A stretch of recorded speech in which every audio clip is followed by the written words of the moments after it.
Bonjour, aujourd'hui nous allons vous présenter la grande fresque circulaire ornant le plafond de l'Opéra de Reims.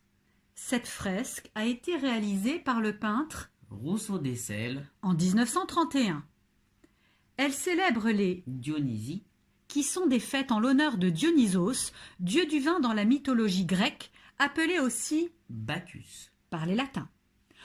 Dionysos est considéré comme à l'origine du théâtre, un art qui reste avec la musique Le pilier fondateur de l'opéra. La première partie de la fresque représente Dionysos et son cortège. On y voit le dieu voluptueusement allongé sur son char, tiré par deux panthères, une Canthare, pour boire du vin dans la main, une grappe de raisin dans l'autre. Autour de lui et formant son, Thiase, nymphe, satyre et silène l'accompagnent. La couleur rouge domine, couleur du vin bien sûr, mais aussi couleur du sang nécessaire à la vie.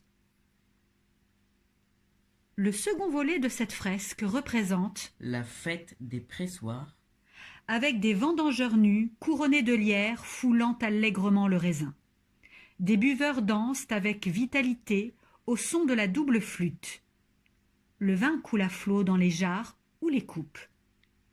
la fête du printemps, Constitue le troisième volet de cette fresque.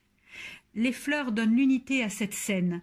Les guirlandes fleuries ornent en effet l'énorme jarre contenant la nouvelle récolte, portée en triomphe par des danseurs enthousiastes qui évoluent au son de la musique. On remarque un adolescent tout de vin barbouillé qui gambade en brandissant, le thyrse, qui est un attribut de Dionysos, sorte de grand bâton surmonté d'une pomme de pin ici fleurie. La quatrième partie de cette fresque célèbre, la naissance du théâtre. de caractère solennel, les couleurs y sont plus pâles que dans les autres scènes. Devant l'autel et la statue de Dionysos, on peut observer Deux acteurs, qui dialoguent, le coryphée, ou chœur, noirci du feu du sacrifice, adresse ici ses dithyrambes, à la divinité. Le peintre Rousseau d'Essel, considérait cette fresque comme le couronnement de son œuvre artistique. Célébrant le théâtre et la musique à travers la figure mythologique de Dionysos, cette fresque est donc en parfaite adéquation avec les spectacles représentés dans la salle prestigieuse de l'Opéra de Reims.